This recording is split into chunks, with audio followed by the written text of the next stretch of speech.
Hello everyone, and welcome to a very special episode of This Nintendo Life, because I'm across the sea, in sunny Brussels. Would you believe it? Is that the surprising part? Isn't that you hear it say it's sunny? Exactly. That's the It's surprising shockingly hot. Yesterday, I was sinking into a deep pool of sweat in my trousers and had to just throw them off. I forgot shorts. I'm in pajamas, and that's the only way to just get the airflow through to keep us cool. So yeah, I'm here with Valley. We're in Brussels. It's fun times. This is our third episode of TNL Ranks. So thank you all for subscribing to Patreon. We really appreciate that. Yeah, patrons, this is all for you. It also means that we'd never do our usual bollocks at the start. We had a discussion of like, oh hey, these people actually know what this show is, so we don't need to sell ourselves every time, because we've already sold ourselves. Yeah, they're already here. Yeah, they're already made a contract with the devil, so that's what you're doing. Bally, what are we doing today? We're doing another ranked list. It's this one's an interesting topic. I think we're going big. Go big or go home. Yeah, of course, you got to go big. This is top 5 consoles of all time. Sure. Consoles being defined here as any video game platform, though. So not technically I will agree, any video game platform. Because handheld's a fair game. Handheld's a fair game. The Amiga is fair game, of course. The Virtual Boy is fair game. The Virtual Boy is fair game. Yeah, anything on which you can play a video game, apart from a smartphone, because fuck that shit. Because that's not a video game platform, and we'll never recognize it as so. So, yeah, I think that's pretty much it. We have some kind of criteria going into this, which we may both. This always happens where we come up with an idea, then we go away and make our lists, come back, and we realise that our criteria in our heads has been completely different. We both just interpret things completely differently. Yeah. So, Bally, how do you define your list? So my main points that I sort of judged these consoles on was the hardware itself. Like, is it light? Does it need to be light if it's not handheld? Ease of play. Can you get into a game quickly? The interface. What extra things does the console offer? The video games lineup, not just launch lineup, like the whole library that you can access. Generally, I wouldn't say access now necessarily, but certainly being able to access those games now helps. So that links to this other point: virtual console ability to play old games.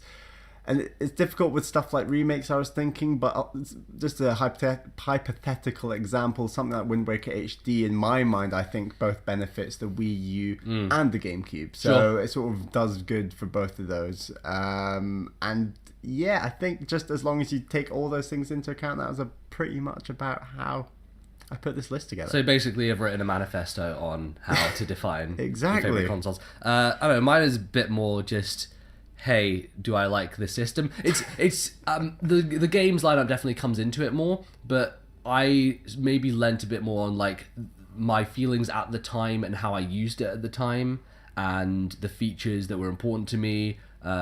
So that kind of extra stuff is maybe a little bit on top for mine, but I guess we'll just kick things off by getting into the list. Bally, kick me off. What's your number 5? My number 5 is the Game Boy Advance. Okay. Now, some things to factor into this decision was, first and foremost, I think the Game Boy Advance is massively superior to two systems that I think almost merged together, and then the Game Boy Advance is like the better version of those two systems. And those two systems being... Sorry, go ahead. Before you go on, do you have a specific version of the Game Boy Advance? Is this the SP that you're pitching? So with stuff like Game Boy, DS, Game Boy Advance, 3DS, I'd argue those are separate. I'd link Game Boy Color and Game Boy together. Yeah, maybe. I would make sure that Game Boy Advance was separate.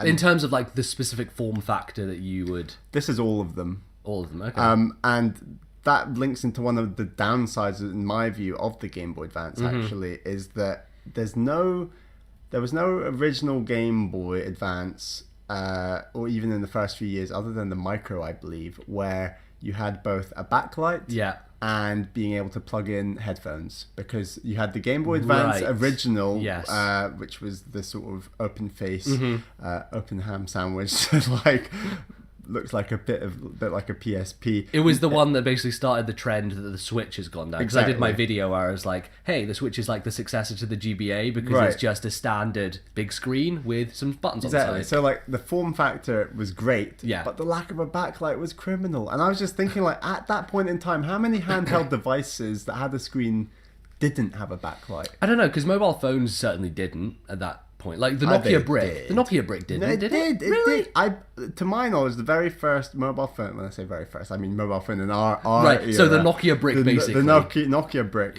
did have a backlight, even though it essentially looked like a Game Boy classic screen. Sure. But there were devices back then that certainly didn't. I got my first MP3 player, which was a creative, little pod, and that didn't have a backlight. And I've been going back to use it recently because I just never have any fucking space on my phone for music. Did it have a color screen? It did have a color screen. Okay, that's interesting. In my view, like the fact that the original Game Boy Advance didn't have backlight was quite a big deal. It is criminal as well going back to it these days because you brought back Fire Emblem 6 from Japan for me to play, and I've been trying to play it on GBA, and it's just so hard to find anywhere in the house. Like I have to sit by the window in my front room with all the light flooding in to actually, and then you have reflections off the screen, so it's tough. So, and I am factoring massively the Ambassador program, and the ease of play with those games was far greater. Backlight, I could plug in my headphones. A lot of my favorite games were on that Ambassador program.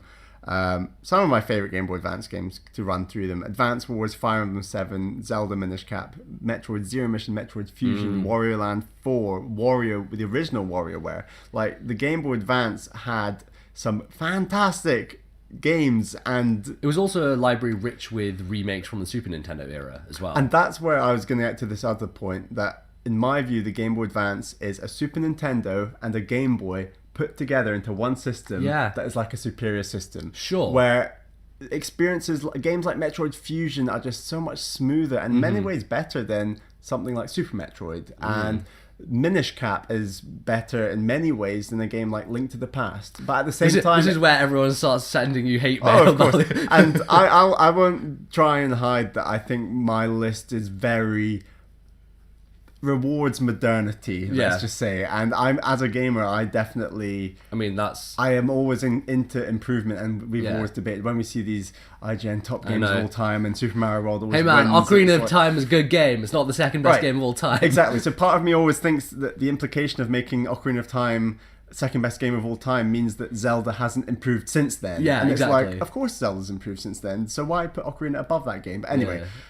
That's a wider issue, but essentially the Game Boy Advance brings a lot of great ideas together, especially it had so many JRPGs, not that I've played many of them on Game Boy Advance, and there's still huge ones I've not played on Game Boy Advance, like Mother 3. All the Final Fantasies got remade, like you had 1 and 2 were remade in a package, you had Final Fantasy 5, the first time anyone could play that in the West was on GBA, and 6 obviously got a remake there, even though we played it on the SNES Classic, but the GBA version, aside from the sound chip stuff, is ostensibly a much better version because like I had my complaints with Final Fantasy VI's script, like the localization was a little bit iffy, and they spruced that up for the remake. So a lot of stuff like that.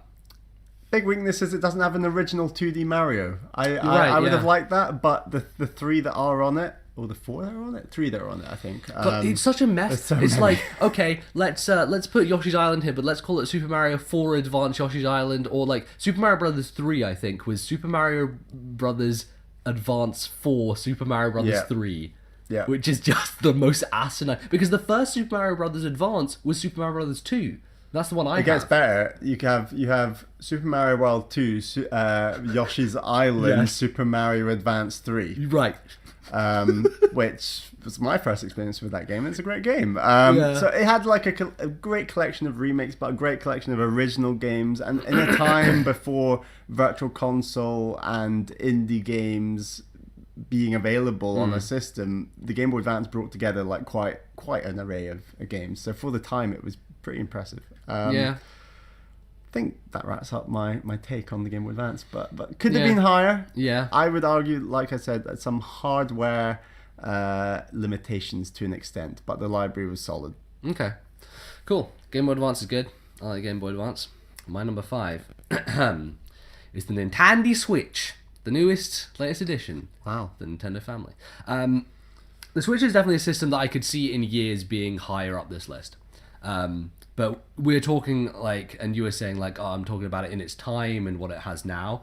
And the Switch right now is great. It's fantastic. It has a long way to go. And I think in the future it could potentially be a number one contender. But the reason it's lower on my list is it lacks a lot of key things that I would like. Just the last few days being here and using the Wii U a bunch has showed me, hey, the Wii U and its internet browser, I fucking love that thing. The Switch doesn't have one of those. The Switch doesn't have like a Netflix app. It doesn't have these added features that aren't necessary to a game system, but for me, when I'm talking about like my favorite consoles, I like the flexibility that they offer, you know? But is there anything with as greater ease of access when it comes to between like the form factor of going between handheld and console and jumping into a game fast? Like, in my view, there's nothing better. No, exactly. And that's like why it's on this list. It was going to be on this list for that reason alone, potentially. But there are those things that I would like to see improved. As we talked endlessly, the eShop is still very barren. And is actually, a lot of people have been praising it because it's like, oh, hey, here are all the new releases. And I just showed you a screenshot the other day of a PlayStation 4 store of Ghost Recon Wildlands and trying to search for stuff with that game, and it's just this list of just Ghost Recon Wildlands, and every single one is like a DLC piece or some microtransaction thing. It's like, how do you sort through all this mess? And that's what places like Steam and like all these storefronts are trying to deal with, is just the deluge of shit that is just shoved on there on a daily basis. And the Switch gets around that because the eShop is minimalist and simple and has these categories where you can be like, okay, here's the top charts, and here is the stuff that has been coming up recently, and all that stuff is useful. But as soon as something drops out of the charts or isn't the newest game that week, you kind of forget about it. Like, I forgot that Enter the Gungeon was on Switch, or I forgot that Darkest Dungeon was on Switch. You know, these games that I have an interest in playing, but unless they're on sale, they don't pop up again, and they won't be in my mind. So you have to be very proactive. I know you've been proactive about putting them on your like wish list and stuff like that. No, and that is one great feature I think of the shop, is that games on your wish list, it'll just appear with like when they're on sale. It'll say like, oh, these games on your wish list have this much off, this much off. And then a clever thing they've done is games you've already purchased, discounts don't appear, which I think is quite clever. So if you purchase a game with say 20% off, I don't really like this. It's quite controlling and a bit freaky. But games, say you bought a game for 20% off, and then later it was 40% off, you would never know that it was later 40% off. Oh, that's because it just says purchased. Yes, it just says purchased on it. And like, that's not. I think that's a negative more than a good thing, is it? But I don't know. But it's an annoying thing when maybe we're talking about a game on the podcast and we're like, oh, how much was that game? And you go to the eShop and it's like, it doesn't tell me how much I paid for that game. It's a little bit annoying, but it's 1 year in, I almost could not be happy with the library. Yes, the whole virtual console argument is an interesting one. I've over time more fallen on the side of it's less important because of the stellar lineup of indie games at this system, both new and old indie games, and the added bonus of playing these classic indie games on the go. Stuff like Stardew Valley, like one of my favorite games of all time. Playing that game on the go is an absolute joy. And that was something I really wasn't expecting when the Switch was announced, and that I'd have so much joy in games that, yes, I was keen to play, but I didn't really anticipate that they would come to Switch. It wasn't like, now it's almost like it's dead certain that the vast majority of very good indie games will come to Switch if they haven't already. Yeah, I mean, like, that is one of the big positives, is it's already got a fantastic library and it's only going to get better from here. Like, you have maybe the best game ever made with Zelda.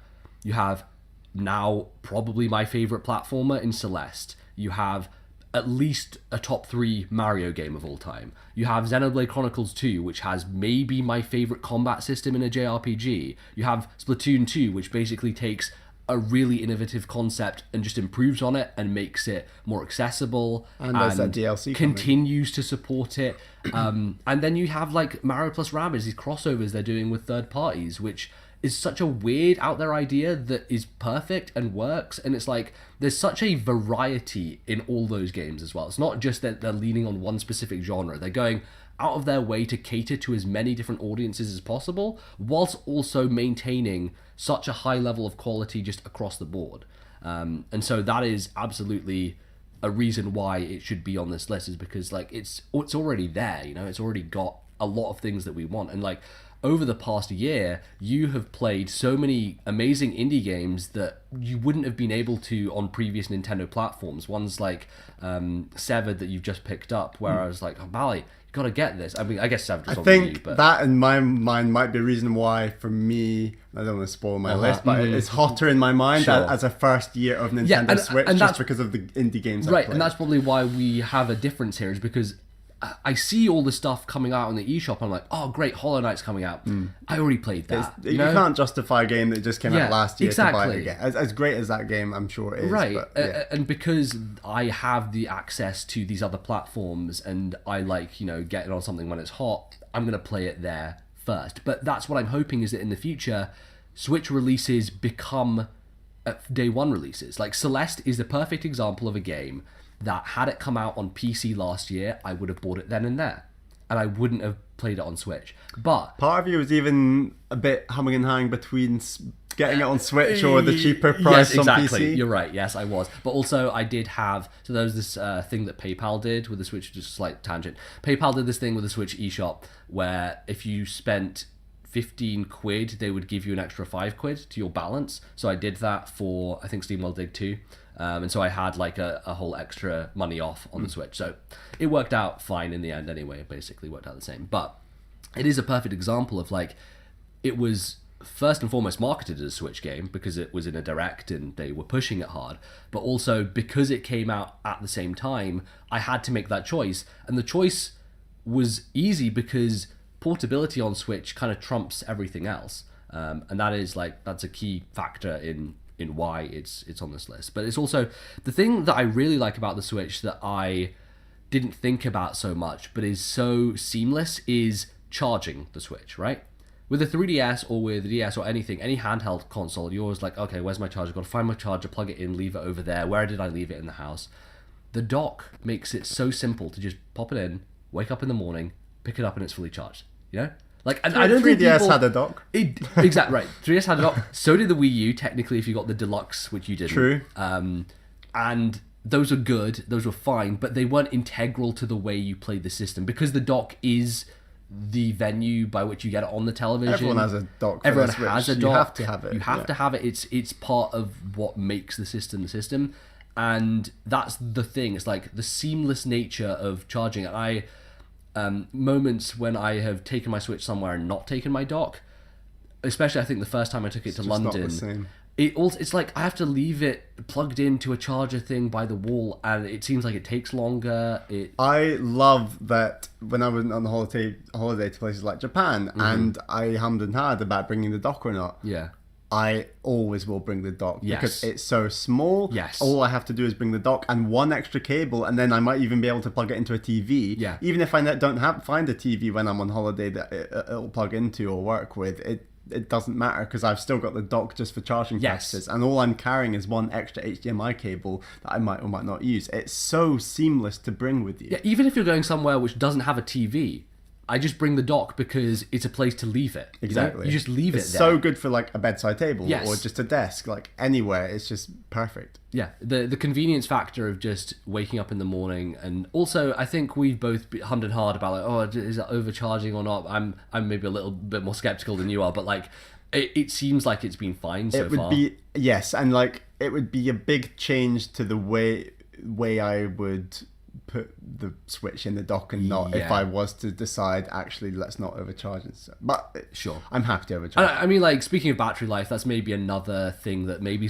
brings it down in my estimate because it would be nice if it had a 5-hour battery. I think that's kind of the peak that I would like. And it does for many indie games. You're right, yes, for sure. It definitely, depending on the intensity of what you're playing, it will last longer or shorter. But you know, like you want to be able to play 7 hours of Skyrim without having to, you know, put it on half leave an it on hour the of dock. Breath of the Wild is nice, but it is only half an hour. Exactly. And that's ultimately overestimating. right. That's ultimately why with games like Odyssey and Breath of the Wild, I played it on TV majority of the time because I was doing marathon sessions, and if you're doing it portably, you can't justify that. One more thing, and we were saying this, and how un-Nintendo it is, is that this is the best handheld screen in the whole of video games. And that is not something you would have ever thought Nintendo would go for. Like, no. And the cost, like, it's an expensive system. This is a little bit pricier than people were surprised when they announced it at 300 because everyone was like, oh, it's going to be 250 or 200. Like, there was that one UK retailer who had it listed for £200 and took a bunch of pre-orders at 200, and then they had to satisfy them even after Nintendo announced the price, and it was like, oh, well, they kind of lost out. But hey, people who pre-ordered from them got a great deal. I was very skeptical. I was skeptical about doing it, but yeah, I was like, oh man, those guys getting a deal. I have to pay 280 quid, but hey, it's fine. But yeah, I mean, especially for indie games, stuff looks amazing. I mean, I imagine something like Night in the Woods looks fantastic on that screen, you know? It looks great. Like that, I do really like the color palette of that game, and that's... You always think that when you go away from an HD TV, and you felt this a lot with the Wii U, or something like that, you go away from it and you think, now I'm in handheld mode, it's just not the same. On Switch, for the vast majority of games, it doesn't feel much worse at all, and that is something I really didn't expect. It feels better. Like, yes, Breath of the Wild on certain it runs TVs smoother as well. Like Breath of the Wild, because it's that 30 frames per second versus 60. No, it stays 60. It's a stable. It's a stable 30. It drops resolution. That was what I meant to say. Sorry. Yeah. No, it drops. It's obviously because it's a 720p screen. 720p. But the thing everyone's like complaining about, oh, it's a 720p screen. When your screen is that size, it looks fucking incredible. Like, it's very weird. People get uppity about it, but yeah, it's just made things so convenient. I told you the moment, I think I mentioned this on the podcast, the moment where I switched, where I was like literally switched from being like, oh, this is a cool portable thing, to like, this is amazing. I was playing Xenoblade Chronicles 2 on the way down to London, and I went from full charge to basically 0%. In like 2 hours, 2.5 hours? In 3 hours. And the time just fucking evaporated. I was like, because I was going through this story sequence, there was a load of cutscenes happening, and I was like really into it, and I was like just so sucked into this world. And as great as other portable consoles are, they have not had that effect on me, because the type of game and the quality of game can't be that level of immersion, right? Yeah. And so it was like, holy shit, this thing is amazing. There's a unique type of immersion to a lot of that style of third-person open world games. Yeah. And when you are playing something like a Xenoblade or a Zelda Breath of the Wild, you're right. Like, we predominantly play games because we absolutely love games. But there are times when we play games and we're traveling and we want the travel time to come down and disappear. And like you say, I agree. Like, I played Mario Odyssey on a flight that just flew by, and I had my noise cancelling headphones, and just it in your was own just world. so immersed, and I was exploring, collecting moons. Yeah, it was a joy, and I was like, I didn't think that like this was going to be possible. Yeah, and absolutely. It is true immersive gameplay on the go, like I've never seen before. Yeah, so hey, just get those cloud saves as well, Switch, and then maybe I'll bump you up my list. That would be a very un-Nintendo thing to do. But I mean, they need to fucking do something. Like, the one thing is that, you know, even on 3DS you can back up saves, right? And like, there's the archiving manually onto your and you can save it, and like I do that with the Vita as well, where I because I had to delete Persona off my Vita because I needed more space, and all I did was just save it onto my desktop, and I can just bring it back whenever I like. It's so easy. Nintendo, make it easy for us, please. Right, my number 4 is the Nintendo GameCube. It's very hard to talk about the extra stuff with GameCube, because out of all of Nintendo's systems, it's arguably almost the most simplistic. Man, it's got a handle. Just bring where you like.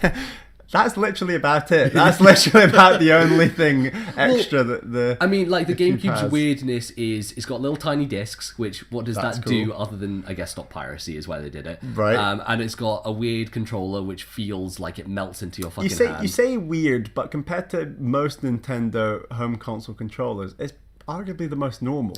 Is it? The button layout has like beans. Like Sure, two of the buttons are beans. but One's a giant when you start thinking circle. about the N64 with 3 prongs, the Wii U, which is a gamepad in your hand, the Switch with Joy-Cons, Right. the Wiimote, you've run out of... Sure, but especially even from the Wii onwards, you had the opportunity for simple controllers. The Classic Controller Pro Yeah. on the Wii, the Wii U Pro controller, and the Switch controller are basically just a normal controller. Right. Whereas the GameCube was like, this is the only fucking thing you got. And it's there's this pretty weird unique. bean I'll give you shape that, thing. yeah. The D-pad you can't really use. The camera stick is yellow. You have these shoulder buttons that are, analog shoulder buttons, and you only have one secondary with a Z. Like, when you think about it, the buttons on that thing are fucking strange. It's weird. It's Yeah. weird. This system is more here for the lineup. And yeah. 2 games in particular, I think the GameCube does better than any other system, because we've had like Wind Waker's a fantastic game, but we've now had Breath of the Wild, Yes. and in my mind, Wind Waker it's not quite as special as it once was because of Breath of the Wild. Sure. But when you look at something like, obviously, the GameCube was the last system to have a home console F-Zero game, and then you think F-Zero GX is just a fantastic game, but it's an amazing looking game on a system that is not even HD. Right. And obviously Metroid Prime. Like Metroid Prime, a game I got to very late, is when we were doing the podcast. Yeah. Like I knew a bit about the game beforehand, but... I mean, we know that it's one of the most critically acclaimed games ever. And I'm now playing through Prime 3, and I'm not very far into, I don't want to make too many comments, but it's cool, and Metroid Prime 2 is very different to 1. Yeah. When you're talking about turning the experience of a game like Super Metroid 3D... Yeah. Metroid Prime does it perfectly. I can already tell that Metroid Prime 3 is a very different experience from that. It's more linear, it's more cinematic, there's voice acting, there's stuff about it that doesn't feel like traditional Metroid in the same way. And Metroid Prime 2, as traditional as that feels, it's very, very, very hard, and there's elements of that. It doesn't feel as free and open as a Super Metroid and Metroid Prime do, and that's what Metroid Prime, the original, does so well. Would you say that Metroid Prime to Super Metroid is similar to Ocarina to Link to the Past? Or is Metroid Prime more different on its own versus Super Metroid? There's elements where it is different on its own, but that's only... It's very combat-based, probably, yes, isn't it? and that's very similar to Ocarina of Time, to be fair. Stuff like locking on, which is so crucial to a game like Ocarina and Metroid Prime, and the side dash with B, which you obviously don't have in Super Metroid.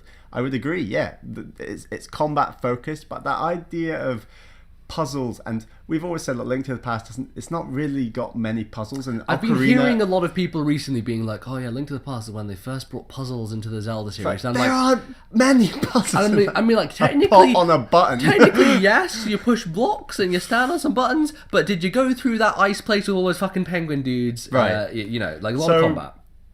Yeah, exactly. And Super Metroid's not really got puzzles, and that's something that the 3D Metroid games introduced. The puzzle of the Metroid series is finding your route, right? Like, it's exploring and discovering the place to go next, as opposed to a like Zelda dungeon room where you're like, hey, spin the skyward sword when you're standing on a block to make the eyes all spin around, that kind of thing.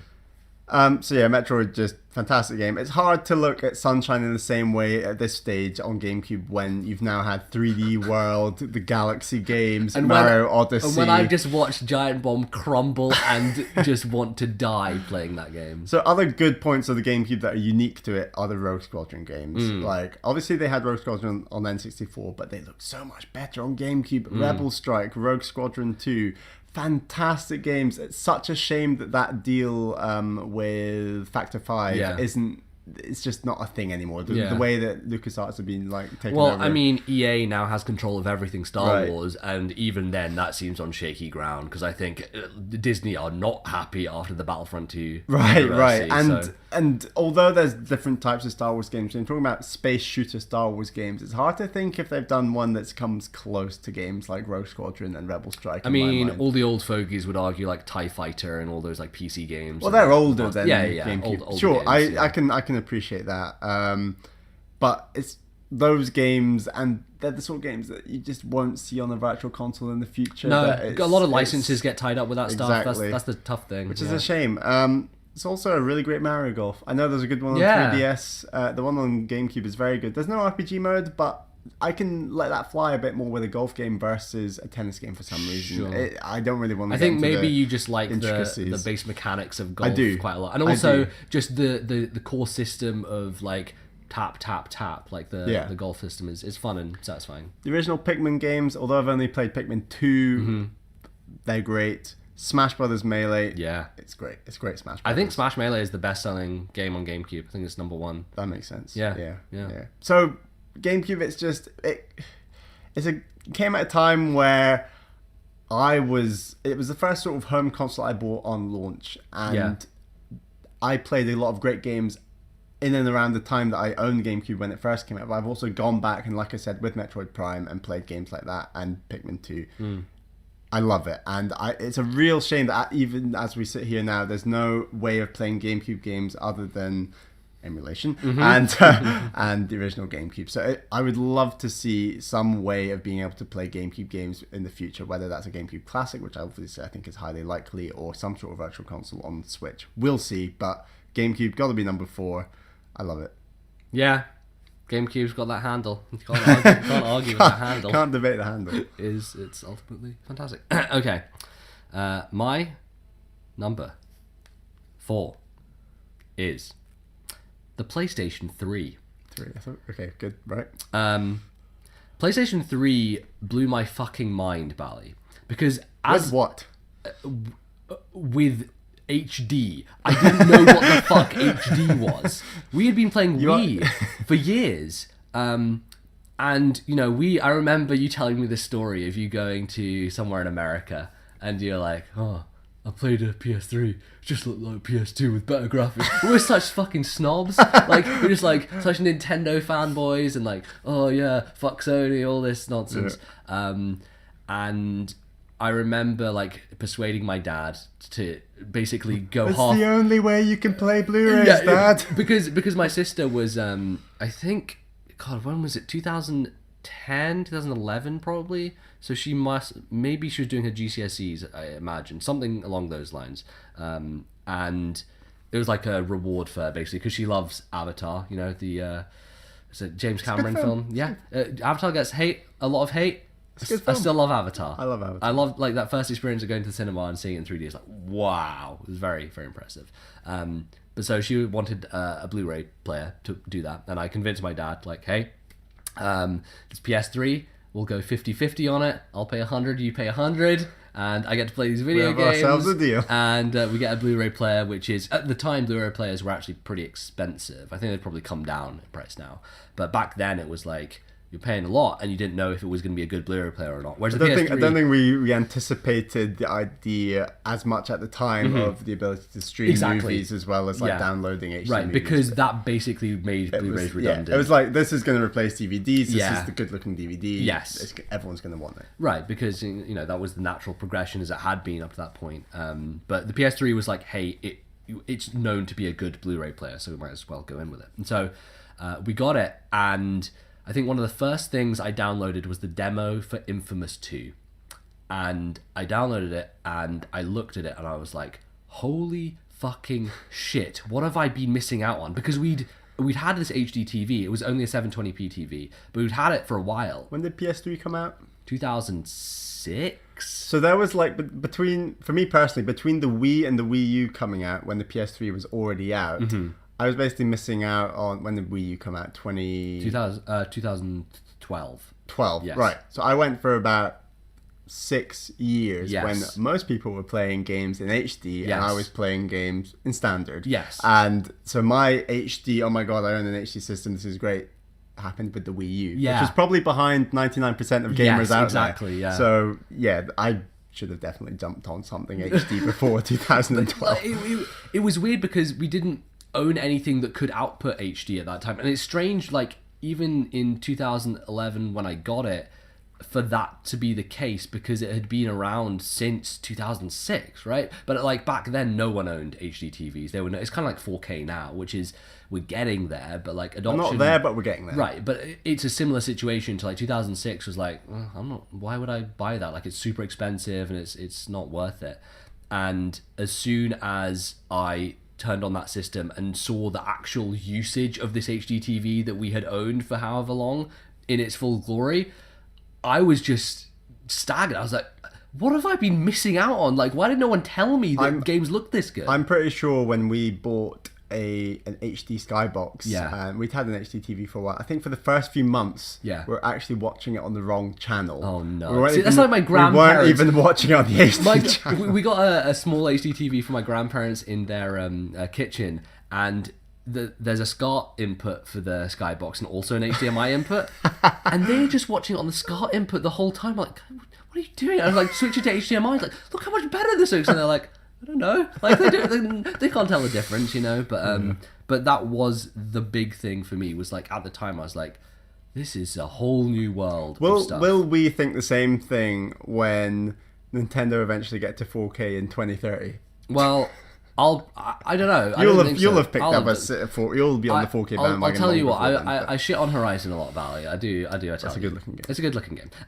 I was in a TV shop and I saw Horizon running on a 4K TV, and it is insane. It is incredible. Like looking at that game in 4K is pretty stunning, and that's not even true. And you 4K. need a PS4 Pro for that, right? Yes, you do. And obviously a 4K TV, which we'll get to. But the thing that was so cool about the PS3 is it not only like gave me the opportunity to see all these HD games, but it just introduced me to a whole new world of games that I had just been missing completely. And we were very much in a bubble, I think, because we read O&M and went to those forums, and we only paid attention to what Nintendo were doing. It was your first reaching out to something outside Nintendo since the PS1. Basically, this was before you owned the PC, and that obviously opened your horizons a lot more to other stuff. But like starting to listen to like PlayStation podcasts and then general games podcasts, and even I think the funny thing is, the thing that pushed me over the edge to the PS3 was listening to RFN. As a Nintendo podcast, they talked about Nintendo, but they talked a lot about games on other systems. Right. And that was something that really piqued my interest. I remember watching a Let's Play of Mass Effect, the original Mass Effect, or starting to watch one on... There was this website called Game Anyone, which me and Nick tried putting our LPs on because it was like it seemed like this place where we could like get popular and like because there weren't many people there, and so I found someone who was playing the original Mass Effect. I remember being at uni first year, like watching some of that, and then Final Fantasy 13 I started watching an LP. I was like the level of story, like Final Fantasy 13, you look back on it now, it's not a very good story. Like the voice acting is kind of shaky and it's like very convoluted. But for me, as someone who had never experienced something like that because Nintendo just didn't do it. Well, still to this day, the vast majority of Nintendo podcasts don't talk much about games outside Nintendo. Right, yeah. Vast majority. Yeah. I mean, we tried to, and I'll put my hands off, I'm guilty where I play Nintendo games, that's what I do. Yeah, you do, but also, like, thankfully, now there are so many indies out there, and that really helps broaden the palette. Yeah, for absolutely. Sure. But it was absolutely the case of, I am, like, finding these whole new games that I want to try and play. And Final Fantasy 13 was the first game I bought on PS3. And I think I know, deep start. I know, but it's weird because like so many people hate on that game, but like because of the way I was situated at the time, where I hadn't experienced narratives at all in games to that level, it impacted me way more, and I really enjoyed it because of that. And so like everyone's like shits on it constantly, but I'm like, I love Final Fantasy 13, it's great. And then that went up another level with Uncharted. Ali T came round. And he had been, because he was like texting me, he's like, oh yeah, you got PS3, because he was a Sony kid, like he'd grown up with PlayStation 2, and like we kind of wrestled him into Ali T was backpacking on us buying other games and systems. What a shocker. But like we kind of wrangled him into the Nintendo sphere, basically, with Zelda, with Wind Waker, with Wind Waker, and like you kind of got him in, and like you sold him your DS, and like we slowly indoctrinated him. Yeah, sold him my original 3DS as well. That's the one thing, is like I think you're the kind of source of this, because you like indoctrinated me, because I had a PS1 starting out. Although the whole time I wanted to have an N64 because I went to Burger King and played Pokemon Stadium. Yeah, like indoctrinating LIT. But he like texted me, he's like, okay, I'm getting these 2 games for £10 at Game Station. I think it's Game Station. Yeah. Which shut down now because Game owns them. And he got Call of Duty Modern Warfare 2 and Uncharted. And he came round and we put in Uncharted and we closed the blinds, turned the light off, and for 7 hours straight, 7 hours straight, played so much of that game. And we were just fucking enthralled by it. It was like amazing storytelling, like incredible visuals. And it's funny, you go back and look at Uncharted 1 now, it looks pretty bad. Like, not awful, but it's kind of like going back to Toy Story 1 versus Toy Story 3. HD has evolved, definitely. It has, even regardless of 4K. Yeah, absolutely. tremendously. Because like, if I were to loan you my PS3 now, you wouldn't be super impacted by the visuals. Like Wind Waker HD remake, Mario Kart 8 looks exactly, and especially because Nintendo have like perfected kind of the way their games smooth look. 60. Yeah, absolutely. But it was a revelation, like playing the first Uncharted game, and I remember talking about Other M on this podcast when I went back to it, and I was like, you know, there's this moment in time where like I was super into Other M, and like it was one of those games that Nintendo were trying to do storytelling, and I was like, oh, this is so cool, voice acting in this game. And I came back to it after having experienced things like Infamous and Uncharted and Final Fantasy 13. I'm like, guys, I'm not sure you know what you're doing here with this game. So yeah, it absolutely completely changed my mind on a lot of that stuff. And so many like weird games that I played on PS3 that I wouldn't have done otherwise through PlayStation Plus, because they were, you know, doing that deal where you could get free games for the month. And back then they didn't charge for online, so it was just the free games. But games like Machinarium, which is this weird like point and click game, very kind of sketchbook style, this little robot. I was kind of telling you about the other day because like Caroline is into point and click adventures. Right. And I was like, I played one of these back in the day. Games like Hell Yeah, Wrath of the Were-Rabbit, which is this weird Metroidvania that also has like WarioWare mini games in it as well. And that was the first game I got like every trophy in. And stuff like Outland, which is a Metroidvania like kind of bullet hell style game made by Housemarque, who does like Super Stardust and Resogun and that kind of stuff. And yeah, just kind of those weird out there games that I wouldn't have touched on my own. And even nowadays, I don't think I would buy them on Steam because I'm much more, I don't know, I tend to buy games that I know about as opposed to jumping into things that maybe I haven't heard of before. And so with PlayStation Plus, it's like, hey, here's this thing, like it's free, you might as well give it a go. But yeah, it was like being there for the zeitgeist of Journey when that came out, and playing The Walking Dead when it was a new thing, and when Portal 2 came, because I got a PS3 basically when Portal 2 came out, and it made me motion sick, obviously, but like it was one of those games that the rare case where I have pushed through because it was so good. You would do sessions, lie down, Yes. another session, lie down, just to get through that. Portal didn't necessarily make me need to lie down. It wasn't like a witness. It wasn't that bad. But like I'd play like an hour and then have to like take a break or whatever. But like Red Dead Redemption, stuff like that. So I basically moved out of my Nintendo shell with the PlayStation 3, and it just opened me so many more things. So that's why it holds the number 4 spot. It's very, very cool system. And even now, I look back on the PS3 library and the number of exclusives that Sony had and the pace they were putting them out, and it's kind of like staggering how much they were doing back then. So yeah. Nice. So number 3, my number 3 is the Nintendo Wii U. Should we tag team this, because it's also is it your number 3? Number 3. Fantastic. Might be people surprised that this is so high for me, maybe. The Wii U for me brings 3 things together. It brings some great first party games, most notably Tropical Freeze, if you haven't heard me talk about that game before. No, I never heard of 3D World, Pikmin 3. I personally like Star Fox Zero, Splatoon, Mario Maker, Nintendo Land. Great games. It brings those together alongside a bunch of indie games. This was like my first experience of indie games. Sure, like, okay. There were a couple on Wii, fine. I barely played Lost Winds. That was essentially it on Wii for me. Yeah. The Wii U was where Nintendo really got its act together indie-wise. Loads came out.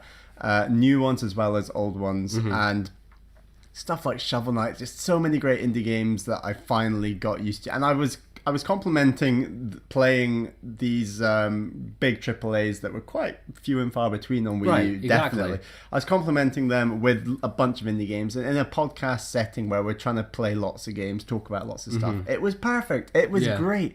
And the third pillar that's in the Wii U that is fantastic is, of course, the Virtual Console.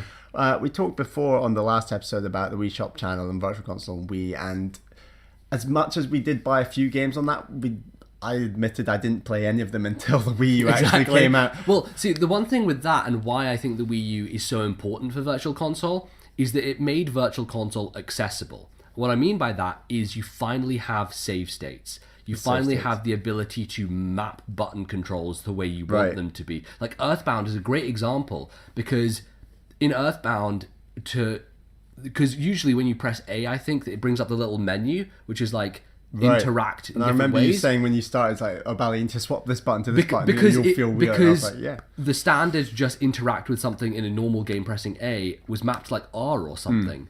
And so being able to change that and make it how you wanted it and kind of fashion your own way of playing these old games, which may not in the control department have held up so well, was another great thing. And the third part is I can play Link to the Past on the fucking toilet, man. Yes, the gamepad is great. Yeah, it works well. Like the battery life isn't good. No, it's a bit better with older games like A Link to the Past or something.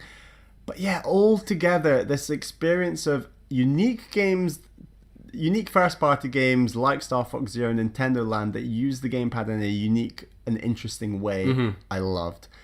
Mario Maker is another great example. Mario Maker is the ultimate example for me. It is the fulfillment of what that entire system was building towards. Right. It was the ability to design and play in one device, and I think people don't understand the importance of that, because it is like you could have had this, and they did do it on the DS, and that's fine, or the 3DS I should say, that's fine, but the Wii U and the size of the screen and the ability to just quickly playtest something and like have a stylus that you can pop back in and just go through it was invaluable. Exactly. So first party games, indie games, virtual console games, those combined, the Wii U I think easily is the system that I've played the most games on categorically. Yeah, totally. It's the most games on it that I've talked about on the podcast. And that is going to continue for some time. I think the Switch will overtake it eventually. Yeah, probably. You're getting there. You are. I am getting there. Boy. I'm plowing through games. But the Wii U just brought all these parts together in such a seamless way in many ways. Yes, it was a commercial failure. Bad failure. Real bad failure. The worst. Games like Nintendo Land didn't appeal to a wide enough audience like Nintendo might have thought they would. The Wii brand was dead in the water quicker than Nintendo thought it would be. And it commercially didn't work. For me, fantastic system. Are there any other games I've not mentioned? Rayman Legends. There's like a handful of games not Nintendo made that were just great on the Wii U. Can you think of any others? So the strength of the library for me is built on the pillars of Mario Maker, Smash, obviously, the best Smash Brothers, which we've been playing a lot this weekend. And we're just like rediscovering event matches and all that stuff. It's so good. And trophies. So many trophies. Bayonetta 2. The demo that has made me buy a game quicker than any other demo I've ever played. I sat down and I was like, dear God, I must fight this giant dragon in the sky. It must be done. And Splatoon. Splatoon is the definition of what I loved about Nintendo in the Wii U era, is that they were trying to make another GameCube. You know, they were trying to be a little bit different with their main franchises. Mario 3D World was not what you expected for that E3 where they announced Splatoon, Mario Maker. There was a Breath of the Wild teaser. Yes. Still might be their best E3, maybe. In recent times, yeah. Like that was, and it was right in the middle of the life cycle of the Wii U at a time where it was like, is the Wii U gonna be something or not? And it didn't end up being much, but they still promised these games, and those games did come out. But it's just that level of excitement with that direct and the innovation of in particular, Splatoon and Mario Maker. Yeah. That innovation was something that I didn't think at that point in time, we thought Nintendo would go for with the Wii U, and we thought maybe they'll hold back ideas like that for a more successful system later down the line. Yeah, for sure. And then you also had flawed gems like Xenoblade Chronicles X, which has some of the highest highs I've ever had in a game, and also some of the worst. I think parts. Star Fox Zero might be in that group, it potentially. absolutely Some is, people yeah. really liked it. I Yeah. really liked it. And most people had big issues with Yeah. that game. The controls do take a lot of getting They used do, to if yeah. you ever get used to them. So yeah, Xenoblade for me was just one of those where I fell down a deep hole. This happened with both recent Xenoblade games. Having taken 3 years to finish the original Xenoblade, which I still count as like You the now best do one. the others in a month. Exactly. Well, I count the first Xenoblade still as my favorite in the series overall. And the other two, there's something about the way they make those games that makes them so impossible for me to put down. And that was very much to do with the portability on Switch with Xenoblade 2. But even with Xenoblade X, they had this whole system on the gamepad of these like hexagons that you had to discover parts of the map and like do different challenges on them and find all the little beacons and everything. And I just got so into that system and exploring the world. And the moment that you get your Skell and then the moment that you can fucking fly, that might be top 5 video game moments. Flying in your Skell for the first time. That's the kind of thing that I dreamed about in video games when I was younger. I was like, imagine if you could go fly anywhere, you know? That's the kind of like weird kid thing. Like, you know, if you're Superman, but you could just like fly. Like, imagine Grand Theft Auto, but you could just like go in the sky wherever you like. Like, because we used to do cheats on Simpsons Hit and Run on GameCube. Yeah. Me and Murray would do like character flies in the sky. Exactly, we just do like anti-gravity or whatever. And, like Homer in his car just go whoop, right up to the hitbox at the top of the sky, and it would be like you couldn't like basically break the game. But And I was like, I don't want cheats in my game. I'll play it legit, driving around on the ground. exactly. We loved our cheats. That was great fun. But that was absolutely an important point. It was just like magic going through that game. And then you have things like Tokyo Mirage Sessions, which is 20 hours too long, but it's a fun like Persona style game that I really enjoyed. So the Wii U had a lot of that. But I think my favorite thing about the Wii U was the ability to play virtual console games portably or on the TV or whatever. Like, it's still my favorite way to play GBA games. I went played back, a lot that way as well. Yeah, I went back and re-experienced the entire Castlevania trilogy on Wii U, like all those GBA Castlevanias. I played like Advance Wars 2 and stuff like that. It's and I was switching between like my small TV. I remember playing a bunch of Circle of the Moon and trying to beat this one stupid goat boss on the TV, and then like taking my Wii U gamepad and like putting on a YouTube video and like grinding out experience stuff on that. And it's definitely it makes me want virtual console stuff on Switch so badly because imagine, like, I really liked how games like that looked on the Wii U gamepad, but even going back to it like these last couple of days and looking at the Wii U gamepad again, you can really see the difference that has been made and the steps forward with the Switch. That virtual console is going to take a lot of beating. I think regardless of what Switch virtual console is, even if there is even any sort of virtual console on Switch, it's going to take a lot of beating. Like if Wii U might become the only place where you can get games like that a la carte, and the Switch might have the service or something. So like, who knows? It's going to take so much beating because it's Game Boy Advance, it's SNES, it's NES, it's N64. And more in one. Game Boy Advance, I say that twice. I don't know, probably.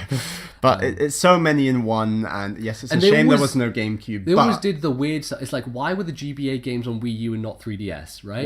Why? Like, and then they brought Super Nintendo to 3DS, but not the GBA, and it was like, what? There's some weird, like, strange logic that goes on with Nintendo. But I think for me, the stuff that makes the Wii U so important is not the games, it's just the weirdness of that device and how it fit me so perfectly, right?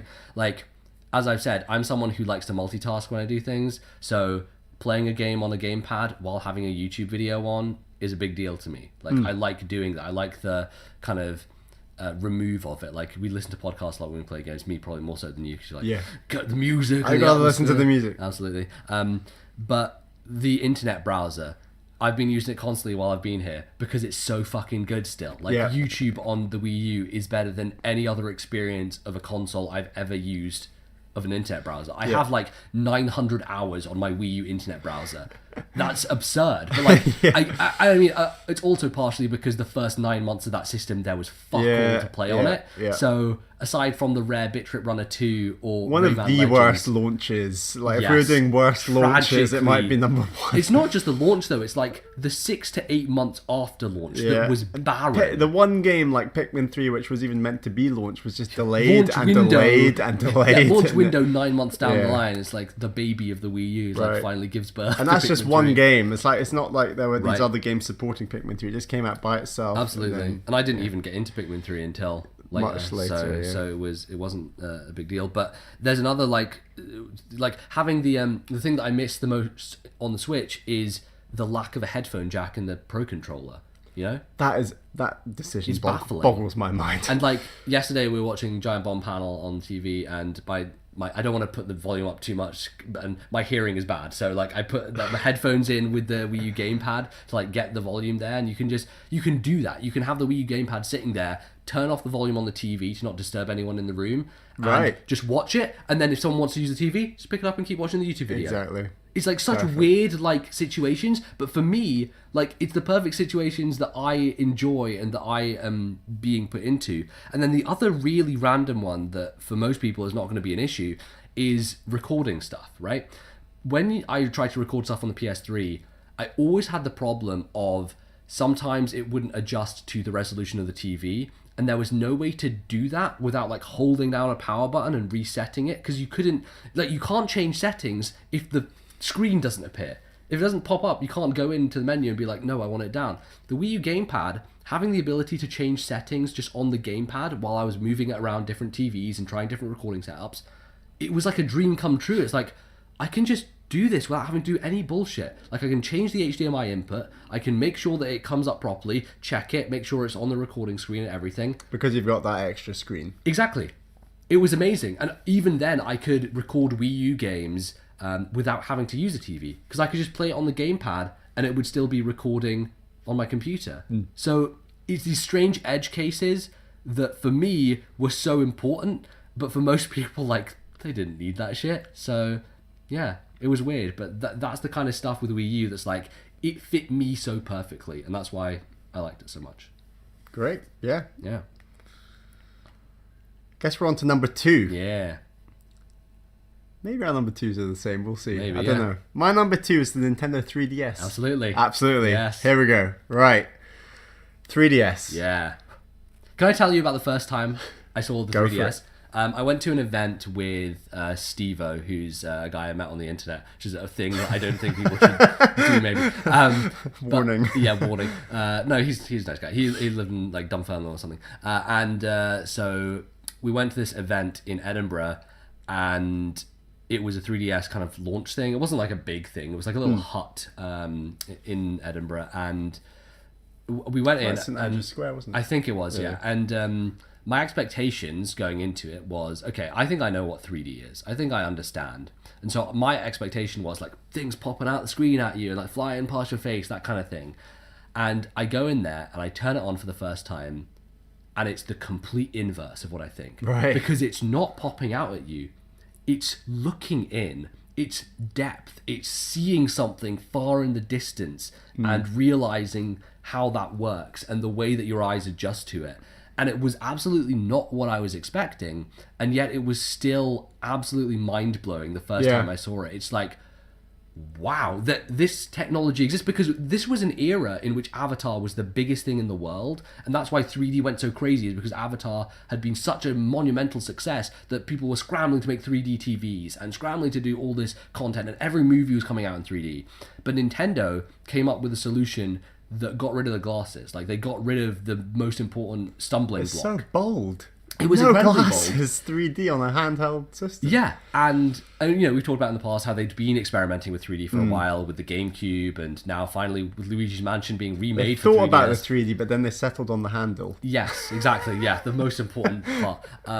And absolutely, the 3D was something that still to this day I think I'm going to miss a great deal. I agree, because absolutely. it's not just that it gives this kind of crazy thing that you don't expect, and eventually over the years we got used to it and we weren't like mind blown by it, but it makes games look better. I always relate it as going from SD to HD. When you flip that switch, it makes games look staggeringly better in a way that is pretty hard to describe, but just the ability to like see the totality of like a character just in space and way that especially once you're something like Pilot Wings, which was the depth on that is like more so than any other 3DS game, I think, because they were pushing it. It was right, but the crispness of, like you said, Link Between Worlds, 3D Land especially, like it added so much, and the backlash against the 3D was so sad to see. Like it felt like we were such a minority of people who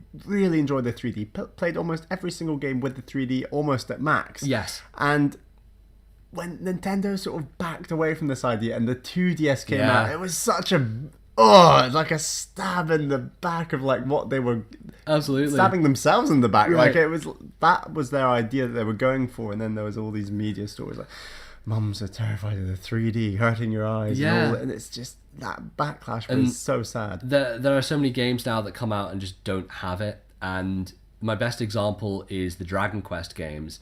I played both Dragon Quest 7 and Dragon Quest 8 on 3DS. Dragon Quest 7, amazing 3D. Monumental. Looked phenomenal. Takes that art style and just elevates it so much. And then Dragon Quest 8 comes out, and I see people being like, oh yeah, this looks so much better than Dragon Quest 7. I'm like, the fuck are you talking about? There's no 3D in this game, and so it looks so dead, so flat, so barren of life. There's nothing that like jumps out of it. And I guess if you want to be technical about it, higher quality polygons, all that stuff. But to me, Dragon Quest 7 looks miles better. Miles better. Just because it has the 3D in it, it made me enjoy that game on a better level. Like I just was more into that game because for me it looked nicer.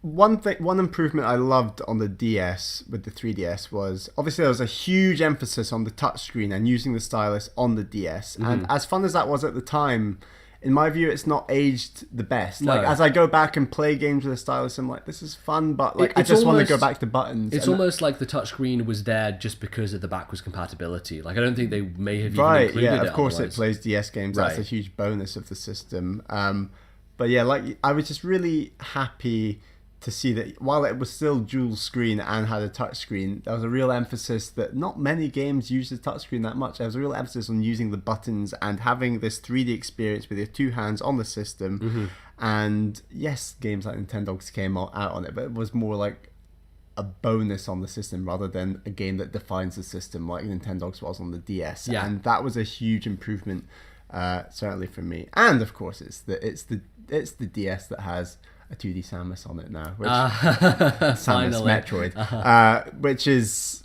so great to see finally. But what a library of games when you talk about 3DS. The 3DS may be my largest library of original games. What I mean by that is like I have a lot of Wii games, but a lot of those are like £2.50 in keks, you know, like just buying them secondhand and stuff.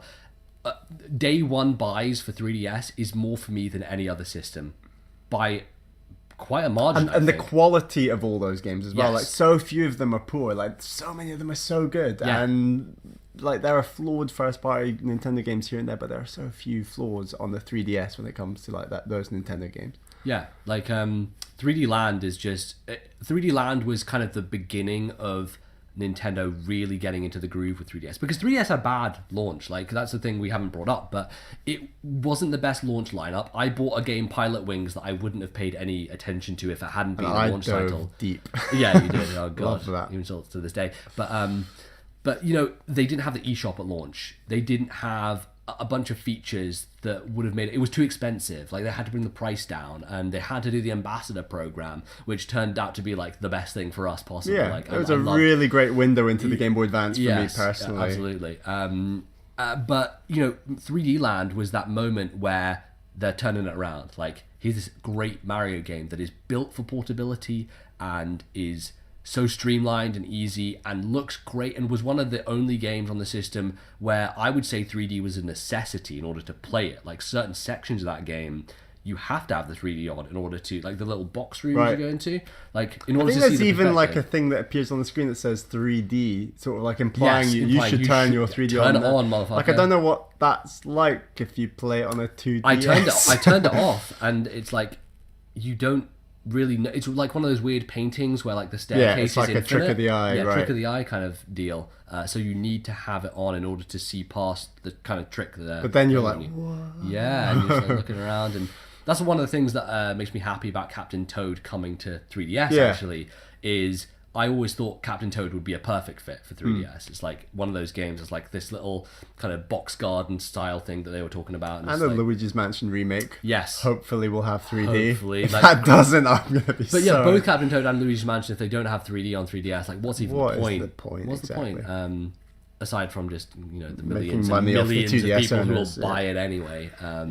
But yeah, it's some of my favorite like weird deep cuts on the 3DS's library, stuff like, well, it's not a deep cut, but like Yokai Watch is a game that I don't think I would have bought on another system, Yeah. It's like, I'm just willing to give this thing a go and see what it's like. Yeah. And maybe it's good and maybe I won't like it, but it was good. it was good. I enjoyed Yokai Watch for like 10 hours and I'm like, okay, I'm kind of bored now.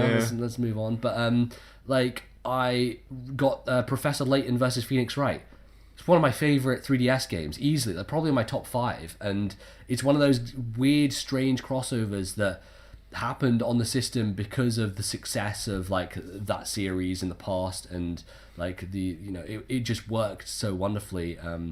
And I love that they were able to bring stuff like that and keep giving us stuff that was obvious and consistent, but also stuff that was a little bit out there.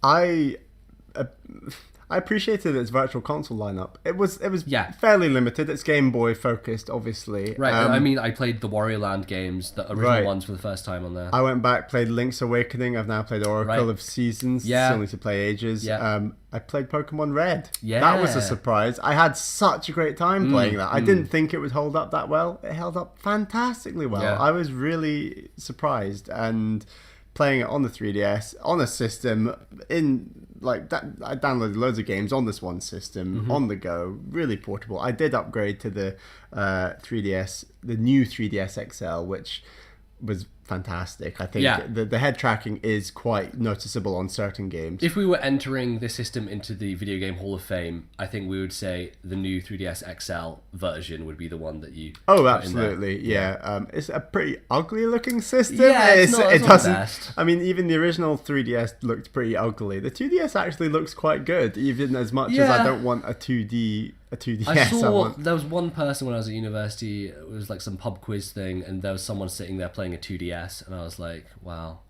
I've never seen one of these. It's fucking weird." But like, hey, it's cheap. It does look weird. Yeah. It is cheap, yeah. And got all the Pokemon kids in there, so got to get them in there. First incarnation of the eShop. It was the first because the modern eShop we have now traces back to the 3DS, like the orange design, the kind of the setup of it, the name even. There was a shop on the DSi, yeah, right. but that was like DSiWare. Yeah, and that was a different thing. But like the real proper modern version of what we currently have now started on 3DS, and it was a place where I dived into some more weird games. I got VVVV, I got Gum and Clive, got into Pushmo, like Box Boy, like all these kind of little games that worked so well on the system. And Street Pass. Yes. What a weird thing. The elephant in the room. We loved it. It is maybe the best part of 3DS. And nowadays, like, we don't do that. We don't take our 3DSs out anymore. It's just, and no one has them. There's no point because you're not going to run into people these days. But right back at the peak when 3DS was huge and we were both at university with 3DSs, we would, like, I personally constantly pinged every day. Yeah. I would go in with my bag, put it in my bag. I'd have at least 3 or 4 every day. And that was such a valuable asset to the system that started with the Nintendogs Bark mode and was they iterated on with Dragon Quest IX. They actually said that one of the reasons they did Street Pass is because in Japan, people playing Dragon Quest 9 put their DSs into that similar kind of sleep thing where you could transfer items and things. And that game was huge on DS over there because it's a new Dragon Quest, so of course it's just fucking huge. And they built Street Pass off that idea. And it worked in places other than Japan. And it didn't work as well as it would have over there, but it still worked. And like you go to places like PAX or any convention, when we went to Gamescom and when we went to even Hyper Japan, we got a few there. So the Zelda Symphony we did as well. Yeah, you're right. So like it was great being in the kind of moment of Street Pass. You actually when it was felt big. like you were in the culture, not just looking on the culture Exactly. or talking about the culture. You're part of it. Yeah, and it wasn't just a means to an end. It wasn't just like, hey, I'm going to do this for no reason. Like, the puzzle piece stuff was really fun. There's a real joy in collecting those pieces and watching the 3D renders. Exactly, because we love the 3D. Because we love getting the 3D. those like awesome like little animations. Some of them were really impressive. Yeah, really impressive. I love going back to them now and seeing them and looking at some of the original ones like Twilight Princess Link and just like kind of like rotating around them and not much goes on. To where like some of the crazy like Kirby ones, like you're always like sucking things up and it's all going rotating and weird. Street Pass is absolutely one of those things that I'm pretty gutted they took out of the Switch, you know? And it's one of those things they could add in the future to make that system better, but right now Nintendo seems so obstinate about the Switch being a home console that you can take. There's a long list of things that people are wanting on the Switch, and I think Street Pass is fairly near the bottom, unfortunately. Probably. Unfortunately, as much as we want a web browser, Netflix, and Virtual Console, and music in the eShop and stuff like these things. But it is a really cool thing that I think was unexpected about the 3DS that we just had a great time playing. Yeah, and then I think there might be one more thing. Yes, the most important thing of all. Oh. The number one reason why 3DS is this high up this list. The motherfucking activity log. The best activity log there has ever been, that mankind has ever created. This may be humanity's greatest achievement. The 3DS activity log. It's Not great. only was it a step counter, it told you where you'd been walking. You collected coins for Street Pass to buy some puzzle pieces if you wanted. But the breakdowns, the charts, the to the minute that you had been playing, the graphs, the number of times played, the pie the charts, average time played. Yeah. It was a dream come true for people like us. I don't know why this is, but I feel like people who play games get so obsessed with how long they have spent playing a game. I don't know why that is. When you're like us, you got a podcast, you're playing a lot of games.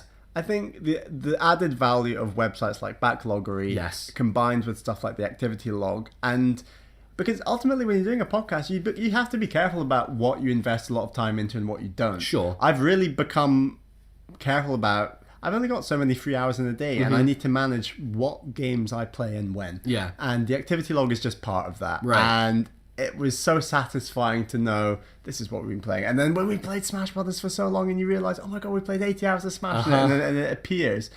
It's a real sense of satisfaction almost that's the game that's at the top. And I defeated Xenoblade Chronicles, and even if it took me 90 hours, and it's like... I have that there on the It's a badge of honor to tell me, and that's my badge of honor. And the Switch is just awful for this. It's and so fucking bad, and it pisses me off. Even though they fixed that one issue where a year had passed and it had gotten rid of the time played from games from a year ago. Yeah, it only shows the 20 most recent games played. Like the second I've played more than 20 Switch games, of which I'm getting close to. It the most recent ones will just be pushed off. I can't just check on them like I can with the activity log on the 3DS, which goes, I've got like 120 parts of software played. It's insane. The thing that annoys me the most about Nintendo is they'll have a great idea, an amazing idea, and they'll implement it perfectly. And then next time they'll be like, I don't know, let's change this for no fucking reason. Like, the 3DS stylus, like, the DS Lite is perfection. They put it in the side, it just slips it out of the side. If you're right-handed, on the right side, that's where it comes out. Right-handed, slip it out, it's perfect. And then next time they're like, oh, let's just put it in the fucking bottom. Why? Why? Like, why, Nintendo? That doesn't make any sense. It's not logical. It doesn't help anybody. It's always one step forward, two steps back, on so many levels, Exactly. and the activity log is just one of those. And like the activity log has just gotten worse. Like the Wii U was a step down because you couldn't see all the like in order to see the total amount of time played, you had to click on the icon as long as you'd played it during that month. Like you could only do monthly breakdowns, and it would tell you how much you played that month. Then click the icon, it'd be like, this is total time played. But aside from that, that was all you could see. And then Switch is just like, I don't know, a few minutes maybe. I have some information. A little while, a few hours, 4 hours, approximately 15 hours, 5-hour segments. Terrible. Yeah. Just fucking garbage. And let me tell you about it. You notice the order that my systems are in? Activity log. Switch, Wii U, 3DS. It's the real secret. It's the real secret to keep me happy. Absolutely. So, hey, 3DS, what a great system. And the other great thing about 3DS is it has so many games that I have not got to yet. Things like Bravely Default, which one day I'm going to pick that up and I'll play that on 3DS. Like, you know, there are a lot of... I need to play Codename Steam. I need to play Pokemon Sun. Absolutely. I need to play...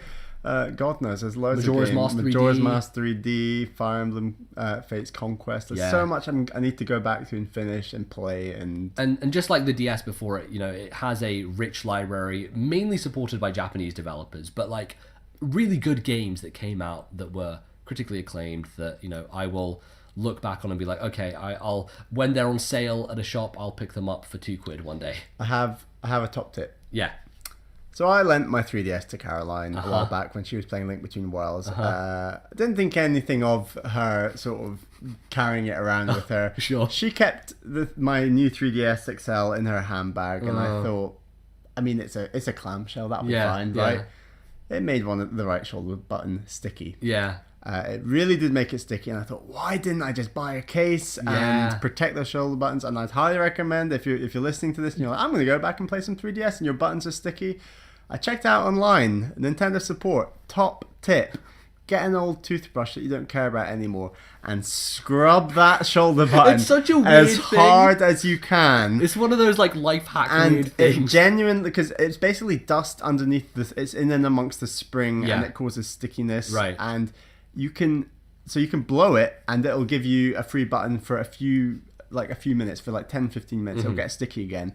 Use a toothbrush and give it a good scrub, and it works. I was so close to buying another 3DS. You're like, I think I'm gonna do this. And doing a system transfer, and that's because as we said, I've got a lot of 3DS games I want to play, and I want to make sure that the shoulder button's good. And top tip, old toothbrush works a charm. It works on all buttons. I checked this out, and it's what Nintendo support advise as well.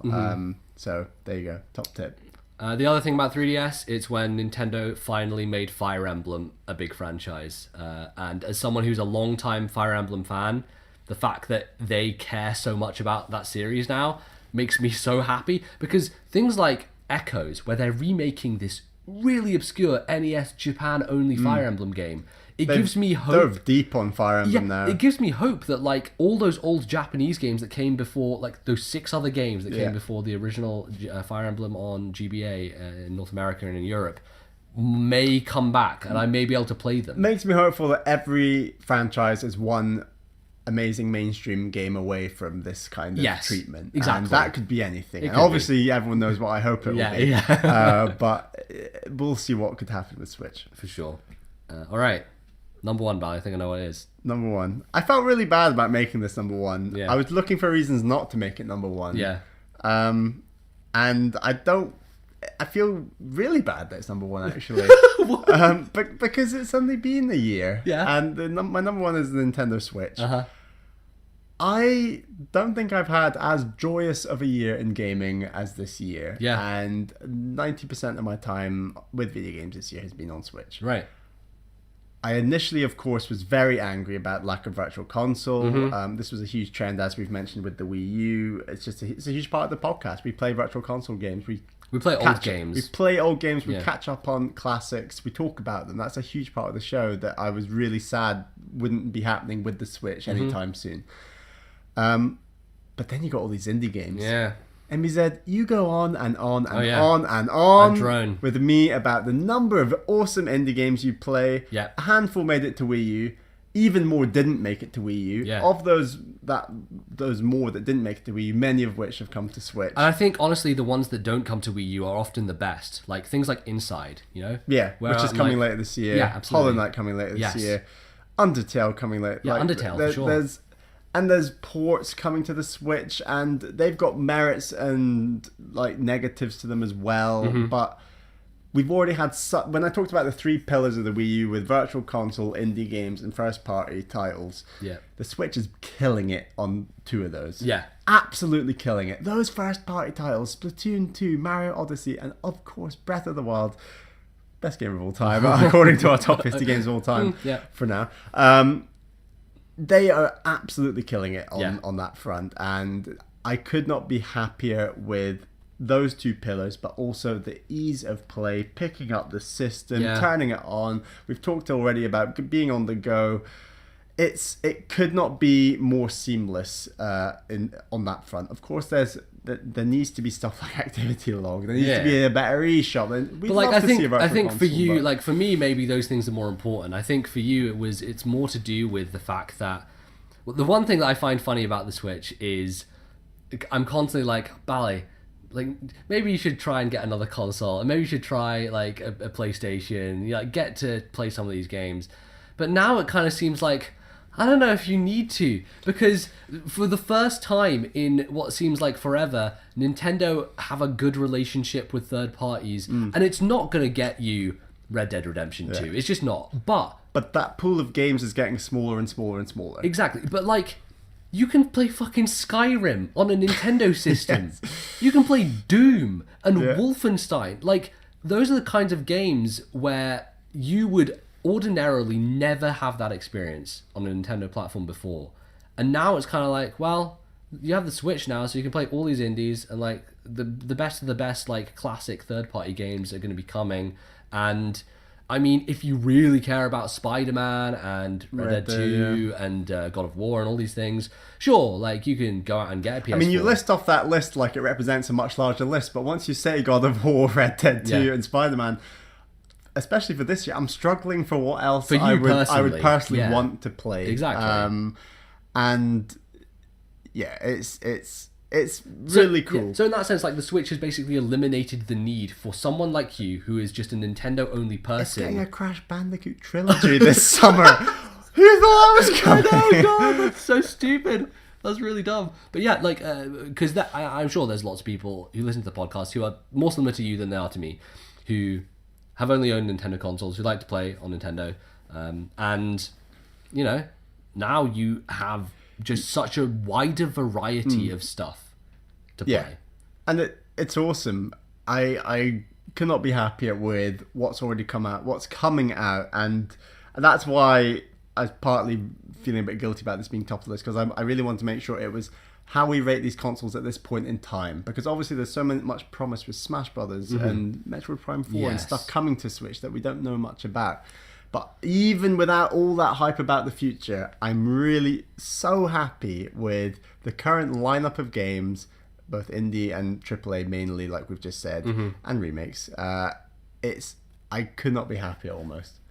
Yeah, it's good. Switch is good. I like Switch. We like Switch. In 6 years' time, when we're at the end of the Switch's life cycle, I think if they address everything that I have an issue with and they keep making great games, it has the chance for me to be the best console. Oh, we're going to come back to this issue. Yeah. Don't worry. Yeah. Don't worry. But yeah, that's my number one. MBZ, I've got a few guesses on what your number one might be, but let's hear it. My number one, the Amiga 2600. I loved Whizball. Played a bunch of that. Played Bart versus Space Mutants. That was a good one. No, of course, the Master Race. The one and only. Virtual Boy. The Virtual Boy. PC. The PC is a staggering thing, and it's not a console, and it's not a handheld, but it's kind of everything, and it's kind of all things at once.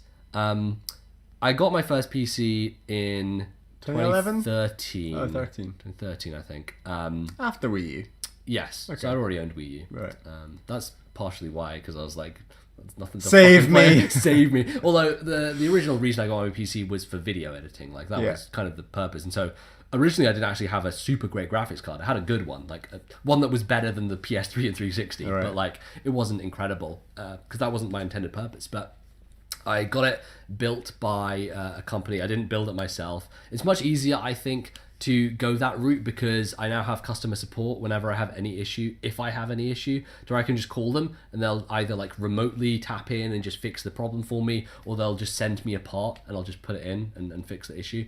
And the PC is definitely a barrier to entry for a lot of reasons. One, technologically, I wouldn't trust you with my PC if, you know, in any context, you know, because you need to have, scare me. It scares me. to have the technological know-how to some degree to be able to like deal with issues and be able to manage problems. And it's fucking expensive. I spent £1,000 putting my PC together, which included like the monitor and obviously keyboard, mouse, but also the desktop itself with the graphics card and RAM and all this stuff. And it's expensive upfront.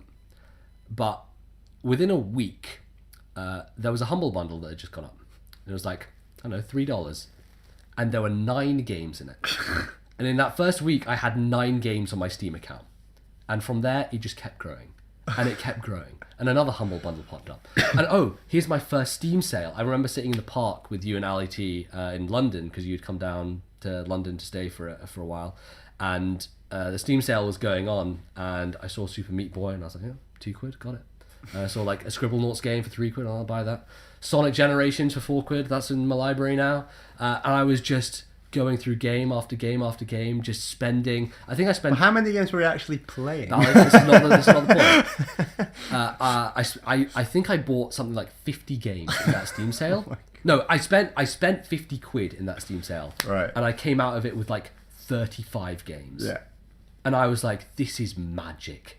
This is insane. How am I? This is highway fucking robbery. This isn't legal. This isn't legal, man. And so, yes, it is expensive up front, but the cost benefit of PC is better than any other platform. When you're playing the number of games we're playing in the long term, absolutely. Yes. Like, categorically, yes. So true. Yeah. And so, like, just the other day, Twitch Prime, which is a thing you get if you have Amazon Prime, and I don't actually have Amazon Prime. My mum has it, or my family has it, so I just use Twitch Prime through them, so I'm not actually paying for it. So technically, you could say these are actually free for me, because I'm not actually paying for it. But they were doing a promotion where like, oh yeah, we're giving away a bunch of free games. I paid £10 for SteamWorld Dig 2 the end of last year, and I just have it for free on Steam.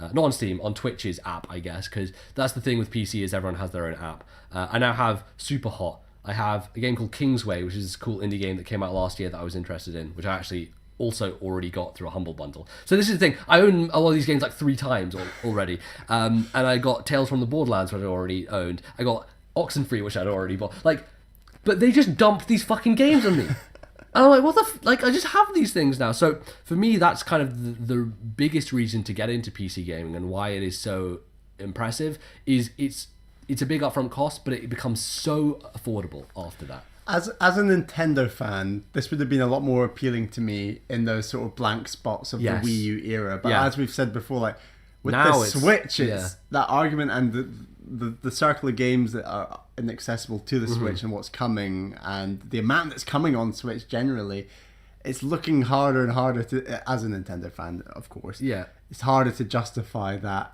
Yes, and it's getting Huge harder for me thing. as well in order to like, where am I going to buy this? And the price comes into it a lot, and I talked to you about the stupid. It's essentially a considerations. £4 to £5 premium on Yes. Switch Yeah. consistently Yes. just to play handheld. Yes, but then like when it comes to things coming out that I want to get day and date with every platform, Switch Right. may have the edge now. Like it depends. Depends. But the other thing is like Switch and PC have a similar idea for me, especially since I started using 2 monitors, is I've told you, like I play Overwatch on one screen and I have kind of funny games daily on another screen. And that's the exact same thing I would do with the Wii U or with the Switch, is have a game on one thing and have a YouTube video on another Right. thing. And so I'm able to do that on PC. Despite it not being portable, I still have that ease of like, I'm just chilling with a game with a video on. And I love that. And I love that I can just move my mouse across to the other side and just like mess with something else and then come back into a game, or just be able to have the flexibility that you do. The idea that I can play every game. You can go and edit a video. I can edit a video while I'm playing Overwatch. You're correct. I mean, I don't think the Switch has video editing on Exactly. So. I mean, like, I'm not talking about the other PC functions in this argument. Obviously, this is games based. You can go on Skype. Exactly. Obviously, the PC is like just as a thing in life. It's probably high up my list of things. If we did a top 5 things in life, PC is the one that wins 2 categories. Yeah, probably. But like, even just putting all that stuff aside, it's the ability to be customizable, to have the option to play at 60 frames a second and lower down the resolution if I want to be able to put it in a little window on the corner if I'm not bothered about having it full screen and having another thing going. Just the flexibility of connecting a controller and basically making it a console that's super powered, or dragging an HDMI cable to the TV and making it so that I'm essentially playing in a kind of standard console setting as well. And the thing that is the most important is that flexibility of your library. And I know people are like, it's a bit scary that Steam is this huge entity and it basically controls the PC marketplace. But the reason why people love Steam is a lot of the reason why people love Apple. You know, it's the convenience of transferring things between devices and having a consistent place where, like, Nintendo don't fucking do this. Like, we can't just get our Wii U Virtual Console games on Switch. I would love it if we could do that, but we can't, and they're going to charge us for it, and they're going to find some weird way of doing it. I can have a game like Half-Life 2, which came out mid-2000s, and run it on Steam on my PC, no problem. I can't do that with PlayStation. I can't do that with Xbox. I mean, kind of now with Xbox, they're doing a lot of backwards compatibility, right, but that requires you to like download another separate version. Like, this is the same thing on the same platform, and it's pretty amazing that I can buy a brand new PC tomorrow and just have every game I've ever bought still, and just, you know, play them again. Which I'm sure will happen eventually. Exactly, and I will upgrade. And like, even now I'm playing Valkyria Chronicles on my laptop, and that's a game that is a little bit older, so it runs fine on a lower end system, and I can go home tomorrow and just boot it up and be the exact same place I was on my save file. So and I did that with Hollow Knight. Like, I played most of Hollow Knight in London, and I went back home and I finished it on my desktop. So you said you picked up your PC 2013. Yeah. At what point did you think, I've really got my money's worth? Straight away. Straight away. After that first sale where you got your 50 quid's worth of games. When I rendered a video of Heavy Rain and it rendered in the same amount of time the video length was, I was like, this is fucking amazing. Because I'd been living with a shitty laptop for so long and having to render videos that took forever, and I couldn't do anything with... Like, I could play a game at the same time I rendered a video when I got my desktop. And that was insane. Like, the amount of... Just the flexibility, the ability it gives me to do so much, and just play how I want to. And also, like, I've learned how to use mouse and keyboard now. I'm proficient at playing first-person shooters in that setting. And honestly, I don't really like going back to I would have growing up with you playing games, I would have never put you in a category where they said, I really like mouse and keyboard for first-person shooters. It's like... What is wrong? But it really shows like how different my tastes have become and how I've like evolved since then. Like, starting with the PlayStation 3 and like moving through and becoming a PC player. It's made me try different types of games. Like, I fucking love Titanfall and Overwatch, which is a genre I never would have thought I'd be interested in before. Like, I got into some Hearthstone, which is a fucking card game. I got into Rogue Legacy, which is a roguelike. Like, I just played a CRPG for the first time this year. Like, I'm really trying to broaden my horizons, and I'm finding that I really like a lot of that stuff. When I first saw you riding your horse in Witcher 3 through some grass on your PC, it was looked pretty damn good. It looked pretty damn good. Like, there are times when I look at video games on PC and I'm like, how do I play anything else? Because this looks so far ahead. It has made you super, super, super sensitive and it to does. frame rates and that happens visuals. Though. That does happen because, like, recently listening to Jason Schreier talk on Kotaku's podcast, and he's recently got into PC gaming. He just built one this year, and he's constantly like, I'm so much more aware now of frame rate and what it means and like how much of a difference it makes. And I was watching a Game Explain video recently of Rocket League because they put in a patch to do 30 frames a second with like higher graphics quality. Yeah.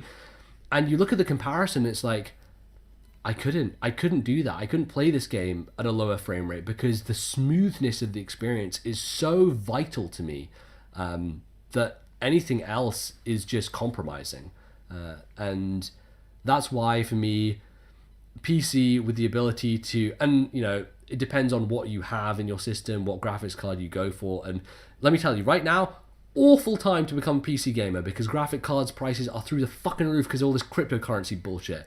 But and that's a crucial part of being a PC gamer, right? Is your graphics card. It is, yeah. Like that is like the cool thing. And I upgraded mine. That's when I got Witcher 3, I got an upgraded card, a 970, which is like, at the time it was like one of the better cards. And that's why, like, when you looked at that on my screen, you're like, the fuck? How does this game look so good? It's yeah. So yeah, there you go. That's my number one. Wow. The PC. It's the best. Quite a list. It's quite I love a list. it.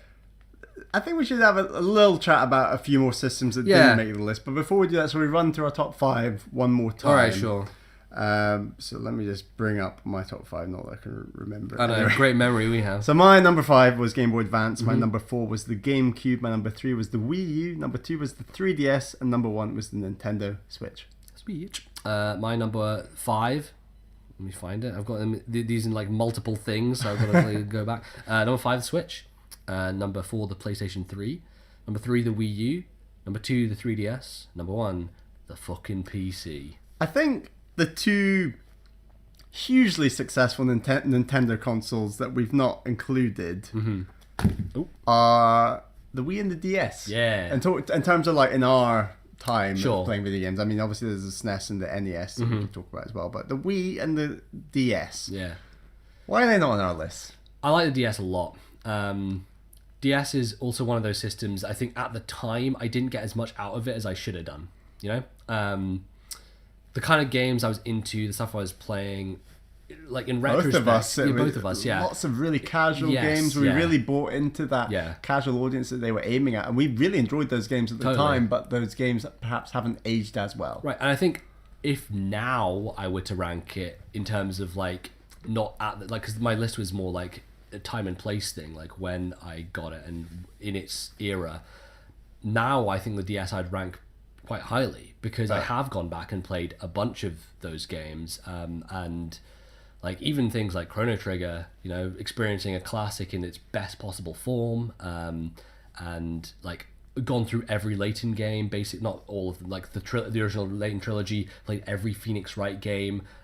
Really, I think those are the types of experiences that I found the most fun in on the DS because they were built custom for that system, like using the two screens in a smart way, having the touchscreen be useful, and yeah, generally across the board, like things like that I should have played more of back in the day, but I just didn't. So I broadly agree.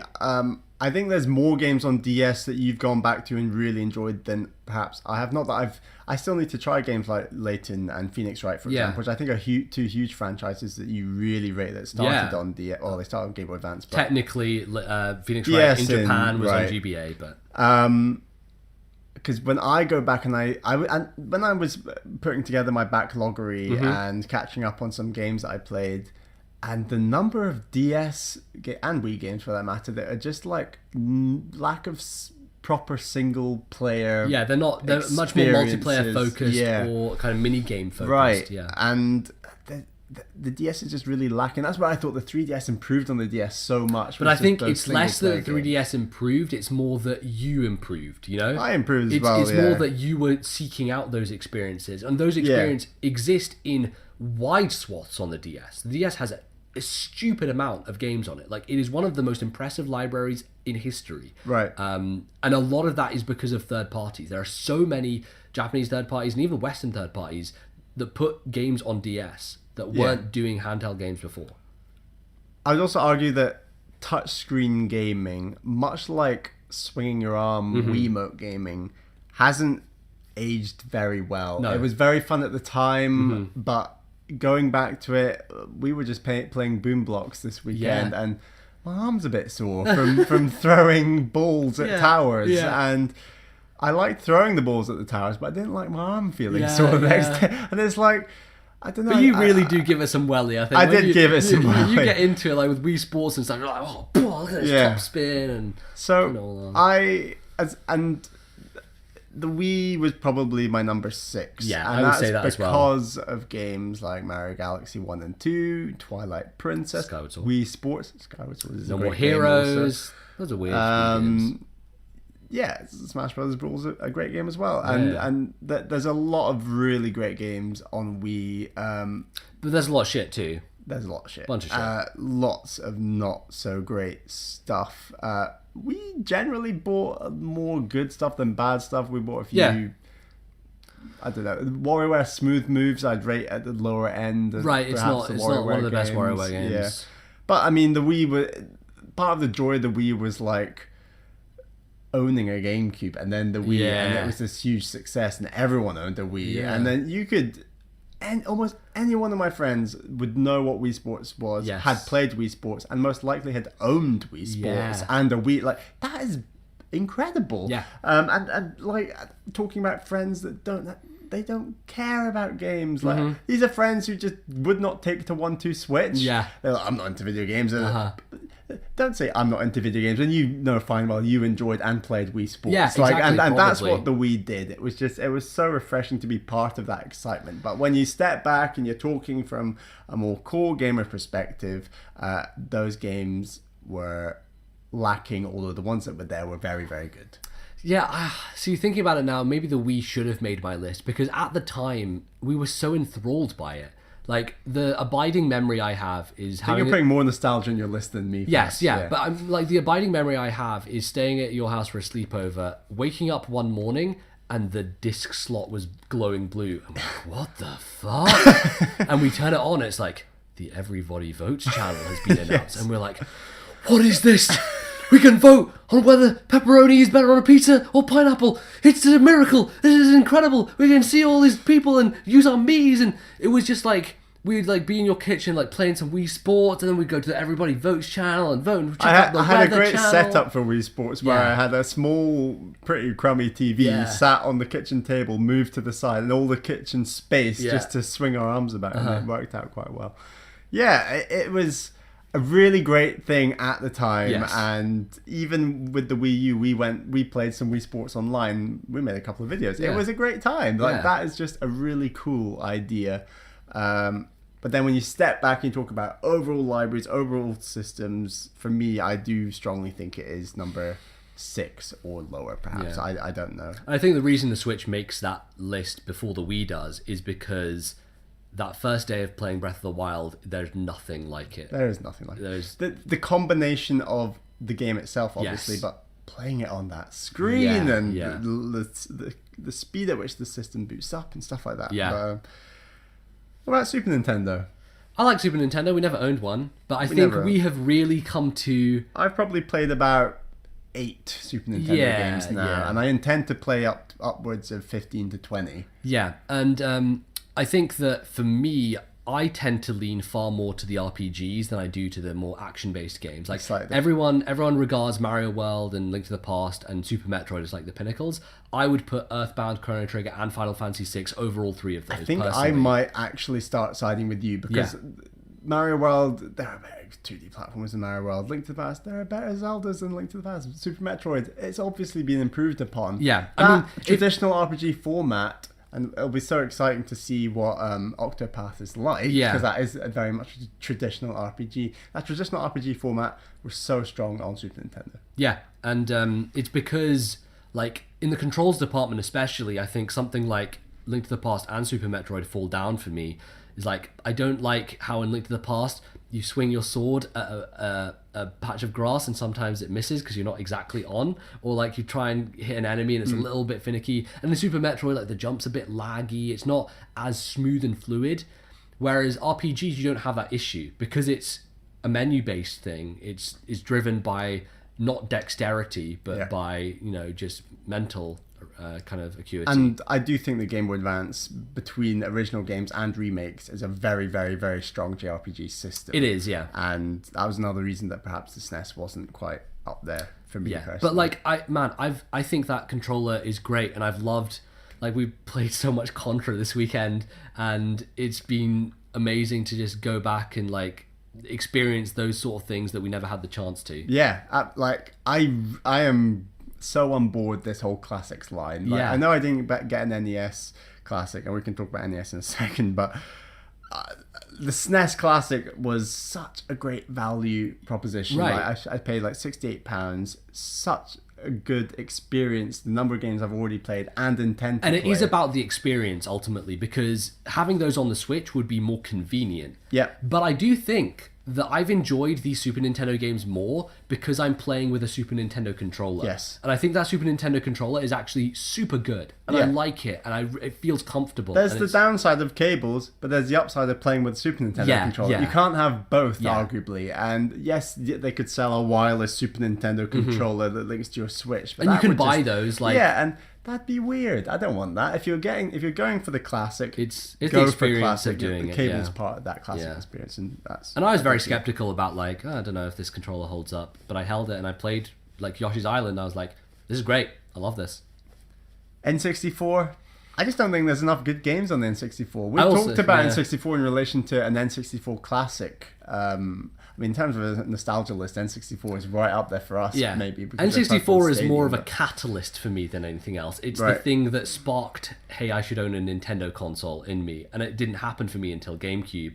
But playing Pokemon Stadium and being like, oh, that's not on PlayStation, because I had a PS1, yeah. it was disappointing. I mean, two of my favorite N64 experiences have been remakes Yeah. with both Ocarina of Time 3D and Star Fox 64 3D, both Yeah. on 3DS. Yeah. And that library, I mean, F-Zero X is a perfect example of an N64 game I really have to play, and I would probably purchase an N64 Classic just to play that one Really? game. Wow. Genuinely. Like, I really want to play that, especially on an HD TV. Yeah. So, yeah, bring on the N64 Classic, but it's just not a wide enough... The other thing I didn't lineup. bring up about PC is obviously a bit taboo, but emulation, you know? Like Emulation. just the ability to literally play anything. You know, it's cool. Has its benefits. NES. Nah. We've said this before. Nah, mate. many NES, get times. fucked, son. Get out. Played it many times. Said this many times before. And when we talk about, oh, we hit it with an IGN list, the top game of all time, and the original Legend of Zelda is always like top 10. Or Yeah, something. And you're yeah. like, how is that game top 10? And it's like, if you're judging it by how much it influences the rest of gaming, absolutely fine. Yeah. Fine. But don't paint it as top 10 games of all time. Mm-hmm. And yeah, this list is top 5 consoles of all time. NES does not have a place on that list, No. unfortunately. Absolutely not. Any other systems you want to point out? You owned a PS. No, you didn't own a PS2. That's I the weird didn't. thing. You own a 1 and a 3. Are you the only person who owns a PS1 and a I PS3? own 1, 3, and 4. 1, 3, and 4. Yeah, no, the PS2, the most successful home console ever made. Nah, skip that one, mate. that Not one. bothered. You know, for me, PS1 was a great time. I enjoyed it a lot. I have a lot of nostalgia for that platform as well. But ultimately, the problem I had with PS1 is that a lot of the games I owned on it, I was just too shit at video games, or those games were too hard and badly designed. Like things like the Mission Impossible game that I owned. It's probably a pretty bad game. Yeah. And also I was bad at games. Tomb Raider controls like ass and I couldn't play any of it. I enjoyed Crash and Spyro, but they're also very difficult games for me back in the day. So I had great experiences and I was using a lot of cheats and stuff to play Phantom Menace and get to the final level and beat Darth Maul with infinite health and that stuff. And I had a lot of fun on the PS1, but I was never as engaged with games until I got to the GameCube era and was playing a lot of Soul Calibur and Melee and kind of that sort of style of game. So I have to say that Sony really, from a critical perspective on video games, they really got into their stride and in the PS3 really with PS3 above PS2. Yeah. And games like Uncharted. Yes. What's the famous zombie game? I'm forgetting.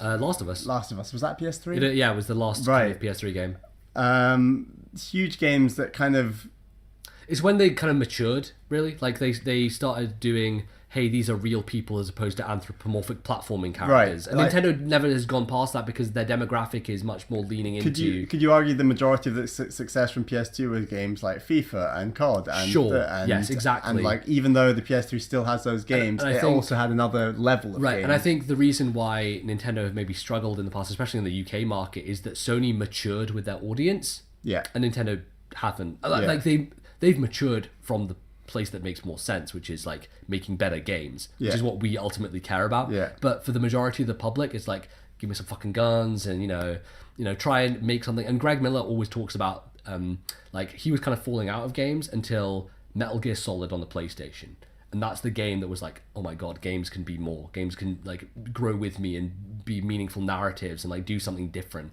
And that's kind of the path that Sony has gone down. Generally, but the one that barely missed the cut is the PS Vita. The Vita, an underloved system. The Switch before the Switch. Such a great... The second best looking screen in the whole handheld video games. It's an awesome little device. It's just so well made. Like, as a physical piece of hardware, it's leagues above the 3DS in terms of quality and durability and just... like it feels like a quality made product, like the Switch does. Like it really is the little brother to the Switch, and is the thing that I feel like the Switch is this weird combination of two of the most unsuccessful systems ever. It's the Wii U and the Vita, and somehow it's made the two least successful systems of the last decade into one of the most popular of the last decade. On a funny little sort of name conundrum, you've got the Wii, the Wii U, the DS, the 3DS. 3DS, huge success. Wii U, massive failure. Like it was just an interesting name thing where one they thought, let's continue the brand, but like one was clever and snappy and marketable, and the other one made no fucking sense. So like you can clearly see why it goes beyond name. Exactly. But yeah, the Vita for me is about like two series in particular that are now among my favorite of all time, which is Danganronpa and Persona. Playing Persona 4 Golden on Vita is like a life-changing experience. That is it's in my top 5 games of all time. It is incredible. It has the most relatable characters. Like you feel like you're friends with those characters, and I can't say that about any other medium or game or maybe Critical Role, but like that's weird. I don't know, with real people it gets strange. We'll do a podcast about that sometime. Sure, but there is something about that world and that setting and everything about it, like the small town in Japan, like the real coziness of it, the like combat system that is kind of Pokemon-esque. It's a series that I'm now all in on, and like I am day one on Persona 6 whenever that drops. I loved Persona 5, and Danganronpa as well is just, it made me like visual novels, which again is a genre I'd never been into aside from, I guess, Ace Attorney to some degree is visual novel. It has adventure game elements as well, but Danganronpa is mind-blowing, and I really hope they bring it to Switch so that you can give one of those games a go, because as someone who likes storytelling in games, this is all storytelling, that's all it is, but it is just bananas crazy. And the ending of Danganronpa V3 is the most insane fucking thing I've seen in a game in my life, and I love it, and it is the best. So the Vita gets props just for introducing me to those series and making them high on my list. Game Boy Color. I love them. Pokemon.